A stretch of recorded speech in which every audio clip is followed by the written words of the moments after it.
Bon, alors pour le premier chapitre que l'on a vu cette année, qui était les triangles isométriques ou semblables, on a vu également dans ce chapitre-là des relations métriques dans le triangle rectangle. Donc on va survoler au début un petit peu la matière. Je vais faire quelques exemples avec vous. Puis par la suite, comme on vous a mentionné, vous aurez à travailler un petit peu sur ces numéros-là, peut-être en vous servant de votre plan de travail qu'on vous aura fourni sur les numéros essentiels à faire, ce qu'on appelait les incontournables. Donc, je vous rappelle, dans les triangles isométriques, que le symbole à utiliser, c'est celui-là ici. Et nous avions vu à ce moment-là 3 conditions minimales pour prouver que des triangles étaient semblables. Quand on dit des conditions minimales, on vous rappelle que c'est parce que c'est un minimum d'informations qu'on peut avoir. Contrairement à ce qu'on voit ici, nos 2 triangles que l'on a ici, oui, on peut affirmer rapidement qu'ils sont isométriques, mais ils ont toute l'information. Donc, pour avoir des conditions minimales d'isométrie, on se souvient qu'il y avait CCC, CAC et ACA. Si je prends les 2 derniers cas, ce qui était vraiment essentiel, c'est que quand je dis que, par exemple, CAC, c'est-à-dire qu'il y a 2 paires de côtés et une paire d'angles, l'angle doit vraiment être compris entre les 2 côtés. De la même manière ici, ça veut dire que ma paire de côtés doit être comprise entre mes 2 paires d'angles. Et souvenons-nous, je l'ai mis en marqueur, lorsque on va venir le temps de rechercher des mesures manquantes, bien, on sait que dans des triangles isométriques, tous les côtés et tous les angles homologues sont isométriques. Homologues correspondant situés dans la même position. Si je poursuis, dans le cas de triangles semblables, on utilise le symbole qui est ici. On a ici 2 triangles semblables. On se rappelle que des triangles semblables, dans le fond, c'est qu'ils ont la même forme, mais ils sont de grosseurs différentes. Il y avait 3 conditions minimales pour la similitude. Il y avait CCC, CAC et AA. On a mis un petit p ici juste pour vous rappeler que le CCC est légèrement différent de isométrique. C'est que les 3 côtés sont proportionnels. C'est quoi de proportionnel? Bien, dans le cas qui nous intéresse ici, par exemple, si je regarde mon gros triangle et mon petit triangle, quand je prends les côtés correspondants, puis par exemple, je décide de faire 8,6 divisé par 4,3, je me cherche à vérifier, est-ce que c'est la même chose que si j'avais fait 5 divisé par son correspondant qui est 2,5 et 12,2 divisé par son correspondant qui vaut 6,1. Si j'avais à faire ce calcul-là, je me rendrais compte que ça donne tout le temps 2, ce rapport-là. Donc, les côtés seraient proportionnels. Je poursuis. Donc, pour le CAC, c'est le même principe que tout à l'heure, c'est-à-dire, je vais avoir 2 paires de côtés proportionnels et entre ces 2 côtés-là, je vais avoir une paire d'angles isométriques.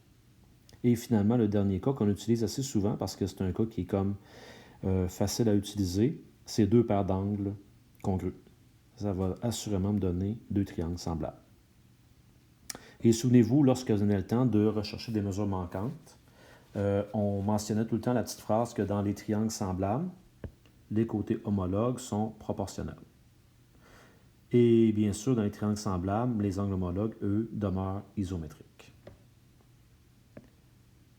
Finalement, les relations métriques, il s'agit de s'en souvenir. Là, on met ça sur notre feuille de mémoire, c'est un incontournable.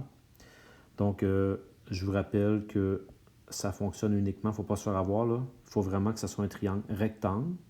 Et dans ce triangle rectangle-là, on abaisse la hauteur relative à l'hypoténuse. Ça nous donne un autre angle droit ici. Si vous n'avez pas ces 2 angles-là, ces 2 angles droits-là, vous ne pouvez pas utiliser les relations métriques.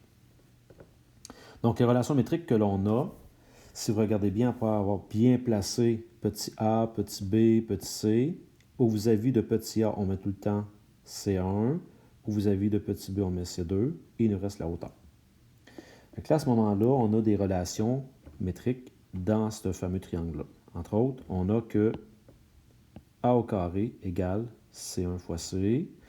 Son équivalent, c'est b au carré égale C2 fois C.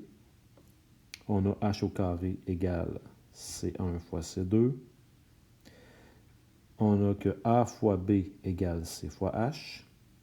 Et finalement, ben, la dernière, c'est Pythagore. Et ça, Pythagore, je peux l'appliquer dans plusieurs situations. Hein. Je pourrais juste vous montrer que, par exemple, dans le triangle qui est ici, si j'applique Pythagore dans celui-là, je pourrais dire que B2 égale C2 à la 2 plus H à la 2.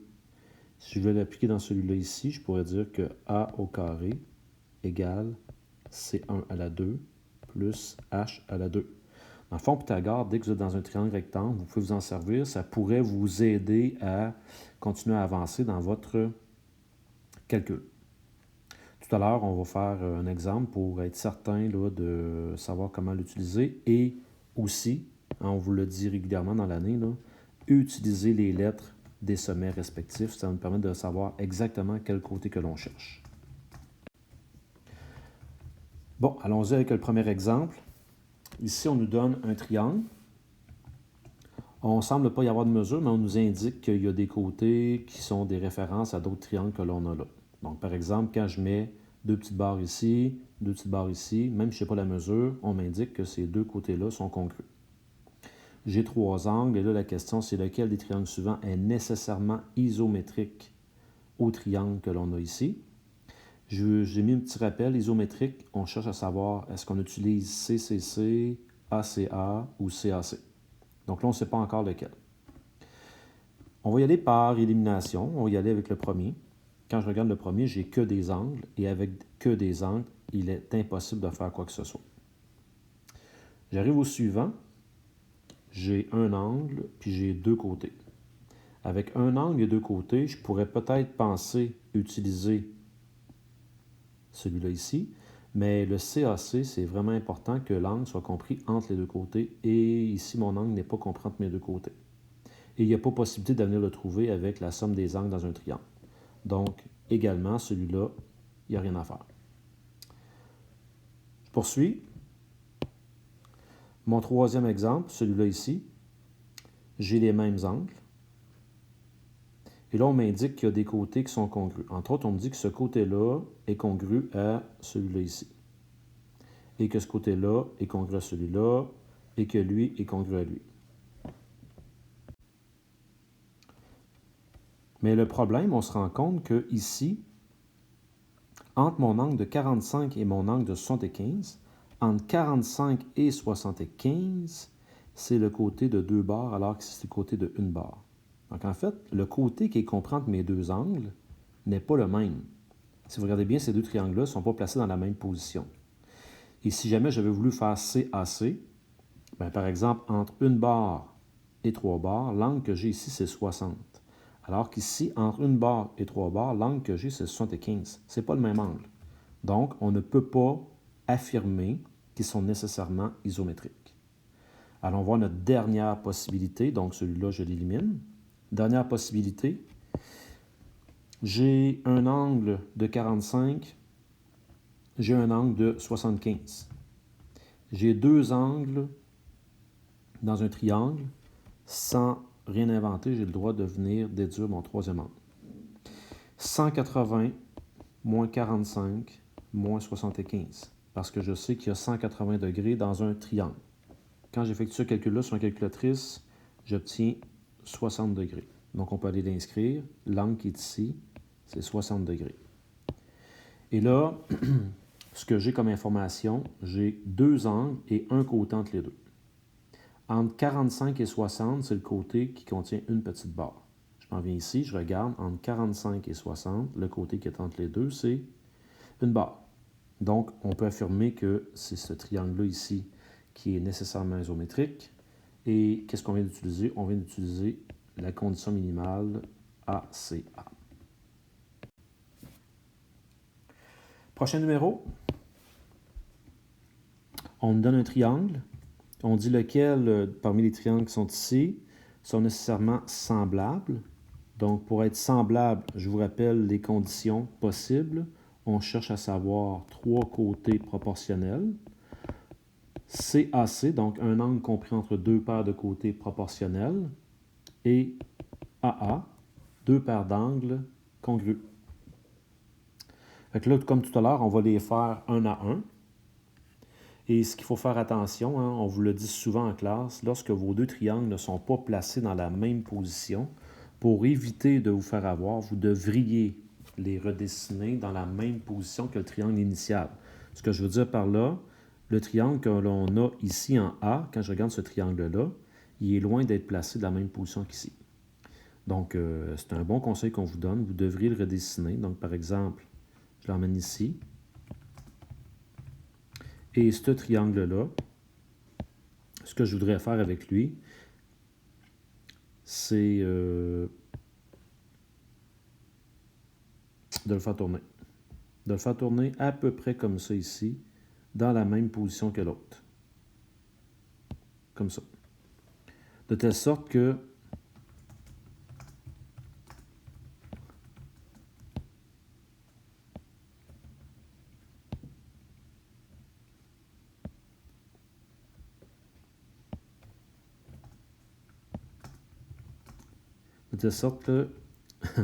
il est placé à peu près dans la même position que l'autre. Fait que si j'emmène des mesures que j'avais initialement, ça veut dire que là, maintenant, mon 130 degrés se place ici. J'ai 5 cm qui vient ici. Le 10 cm vient là. Et ici, j'ai le 7 cm. Fait que là, ce qu'on va aller observer, c'est est-ce que j'aurai la situation CAC? Parce que c'est à peu près la seule possibilité que l'on a. Ou bien CCC.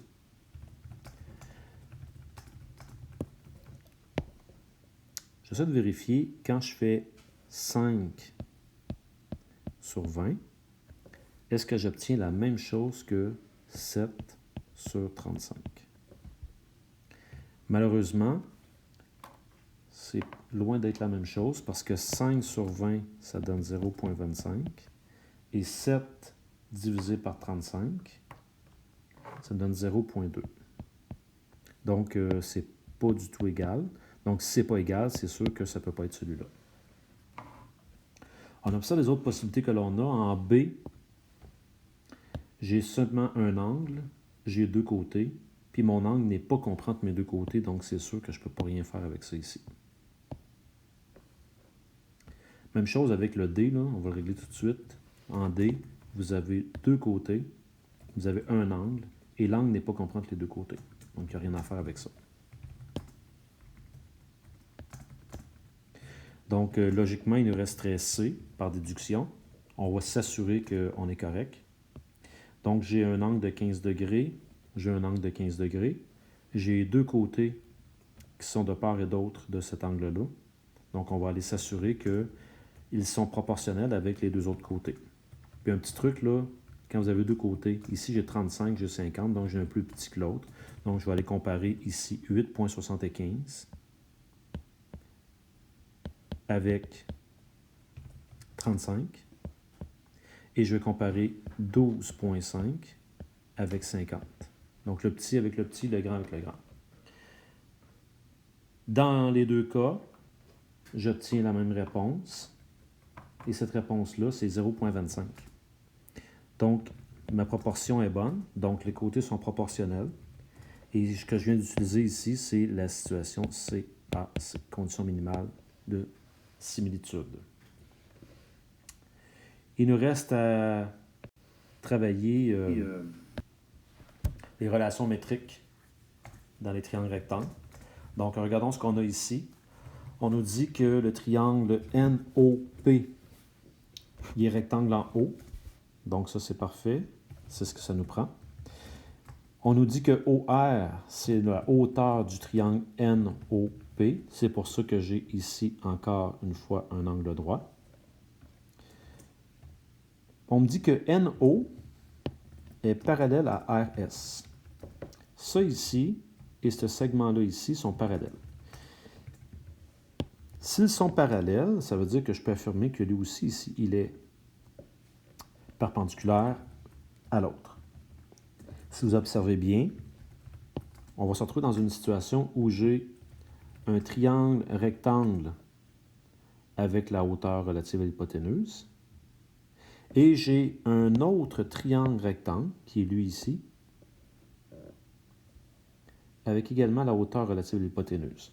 Donc là, ça va être important pour vous de bien distinguer les deux pour faire les bons calculs et placer vos bons vos bonnes lettres. Quand je parle des bonnes lettres, là, je parle de A, B, C1, C2, C et H.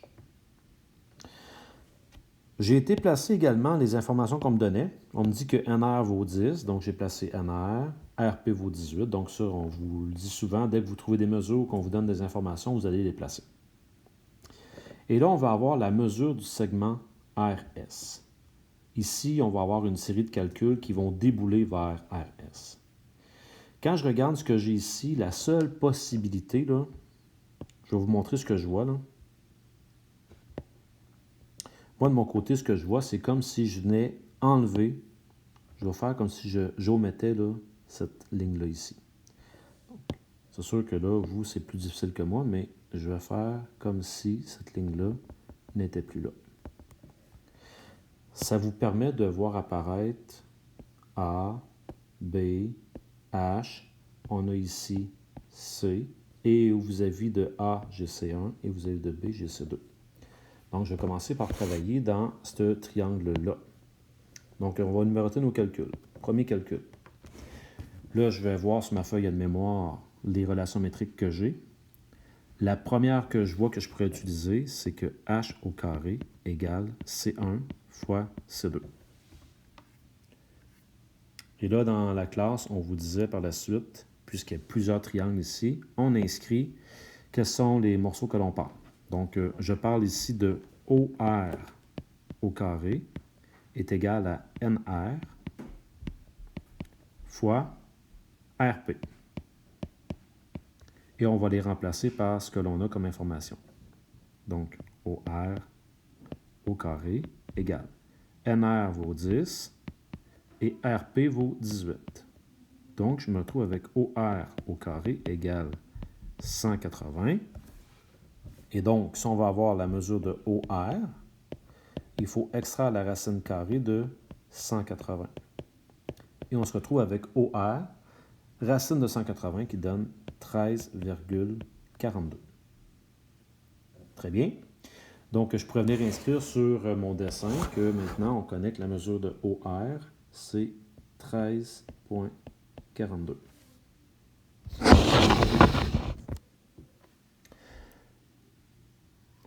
Je vois que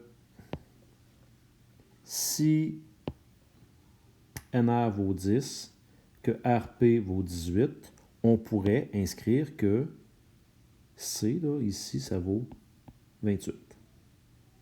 Parce que dans mon deuxième calcul, je vais utiliser le fait que B au carré égale C2 fois C. C'est-à-dire, lui au carré est égal à lui fois tout lui. Donc, quand j'inscris mes mesures, ben, mon B au carré, ça se trouve être OP au carré égale CP qui est RP fois C qui est NP. Donc, je me retrouve avec OP au carré égale RP qui est 18 fois NP qui vaut 28. On effectue ce calcul-là. Donc, j'ai ici que OP au carré égale 504. Donc, pour avoir OP, on va extraire la racine carrée de 504.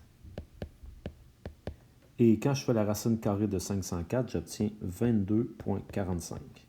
Il est évident que vous pourrez le trouver d'une autre manière.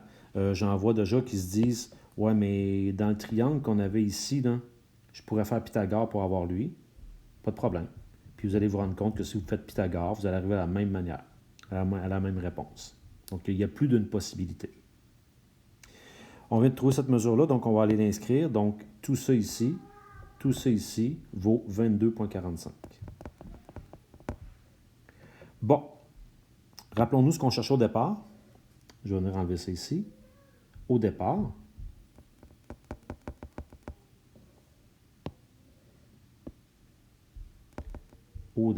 c'était cette longueur-là qu'on cherchait.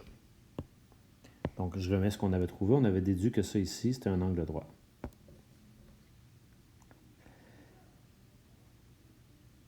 Je vais même me permettre d'enlever d'autres informations pour que vous puissiez bien voir ce que je pense. Je vais venir enlever ça ici. Je vais venir enlever ça ici pour que vous puissiez bien voir le fameux triangle que l'on a. En passant, si c'était rectangle de ce côté ici, c'est également rectangle de ce côté ici. Et là, bien, troisième calcul. Troisième calcul, je suis capable de voir que A fois B égale C fois H. Je suis dans le triangle que je vous montre là, c'est-à-dire A fois B. Là, faites attention parce que les lettres ne sont plus les mêmes. Hein? Je vais le mettre en vert pour qu'on puisse bien le voir. J'ai A, j'ai B, j'ai H, j'ai C, j'ai C1 et j'ai C2. Donc, quand que je fais A fois B égale C fois H dans ce triangle-là, je suis en train de dire que OR fois RP est égal à OP fois SR. Et on remplace, c'est-à-dire que j'ai 13,42 fois 18 qui est égal à 22,45 fois SR que l'on cherche. Donc, pour avoir SR, on va faire 13,42 fois 18 que je vais venir diviser par 22,45 et ça va me donner la mesure de SR. J'ai effectué ce calcul-là pour vous et j'ai obtenu 10,76 égale SR. Voilà, c'est un survol assez rapide, mais ça vous permet de voir un peu ce qu'on avait fait dans ce chapitre-là. Je vous invite maintenant à aller voir votre plan de travail qu'on vous a donné. Commencez avec les incontournables. Puis, bon travail.